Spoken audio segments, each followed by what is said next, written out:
السلام علیکم دوستانو، ستړي مشه په خیر راغلی. الله دې وکړي چې روغ به وای راته. د نورو اماراتو څخه ابوظبي آلین ته داخلېدلو په قانون کې یو ځل بیا تغیرات راغلل او ورسره د نیمې شپې څخه تر سهار 5 بجو پورې په تګ راتګ باندې بندیز ولګېده. نو ستاسو څخه مې هیله دا ده چې دغو معلوماتو تشریح لپاره دا ویډیو ما سره تر پایه پورې وګورئ او نورو ملګرو سره هم شریکه کړئ ترڅو دوی ته هم دې باره کې معلومات وشي. ښه دوستانو، د دې میاشتې 19 تاریخ څخه به کم څوک چې په ډي پی آی یا ویني ټیسټ باندې آلین ابوظبي ته داخل شي نو دغه کسان به په درېیمه او اوومه ورځ نوره د پی سی آر د پوزیټ ټیسټونه کوي. خو کم څوک چې یو پیره په ډي پی آی یا د ویني ټیسټ باندې آلین ابوظبي ته داخل شي دا کس بیا نشي کولی چې دوباره په ډي پی آی یا د ویني ټیسټ باندې د آلین ابوظبي ته داخل شي. ورسره هغه کسان کم څوک چې په پی سی آر د پوزیټ ټیسټ باندې آلین ابوظبي ته داخليږي نو دا کسان به څلورمه او اتمه ورځ نوره د پوزیټ ټیسټونه کوي. دوستانو، دا قانون هر هغه چا لپاره دی که چا واکسین کړي وي او که چا نه وي کړي، که چا ته ای راغلی وي او که چا ته ای نه وي راغلی.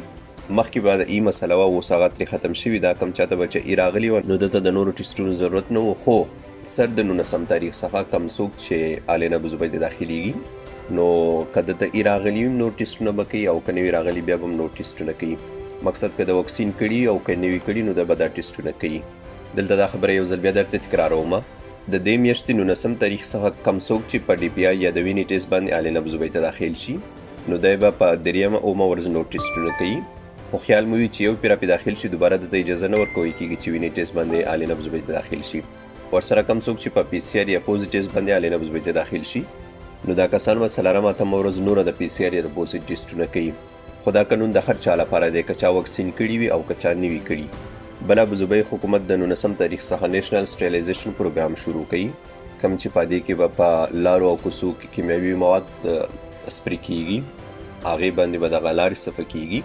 نو همدې له وجې ابوظبي حکومت له خلکو غوښتي دي چې د نیمې شپې څخه تر سهار 5 بجو پورې په خپل تګ راتګ کې کموالی راولي. کم چا چې ډېر زیات ضرورت نه وي نو دوی دې په دې وختونو کې خپلو کورونو څخه بهر نه ځي. البته دې کې هغه کسان کم څوک چې خوراکي مواد وړي دا کسان ترې مستثنا دي او کم څوک چې ناروغان وي یا هسپتالونو دغه ته ځي هغه هم ترې مستثنا دي. خو کم چا چې بیا هم ډېر ضروري کار وي دوی کولی شي چې همدې ویب سایټ له لارې ځان لپاره آنلاین پرمټ واخلي. نو کوم ملګري چې غواړي په دې وخت کې بهر لاړ شي نو دوی به همدې ویب سایټ له لارې ځان لپاره پرمټ رااخلي. هغې نه پس به دوی په دې وختونو کې لکه د نیمې شپې څخه تر سهار 5 بجو پورې که چیرې دوی غوښتل چې بهر وګرځي نو دوی سره باید لازمي دا پرمټ ورسره وي. کم چا سره چې نه وي ورسره نو ممکن دوی ته مخالفه ورکړی شي. ورسره کم څوک چې واړه موټر چلوي دې ته د 3 کسانو اجازه ورکړی شوې ده د ډرایور سره چې دوی به تر 3 کسانو پورې په وړه موټر کې ګرځېدی شي.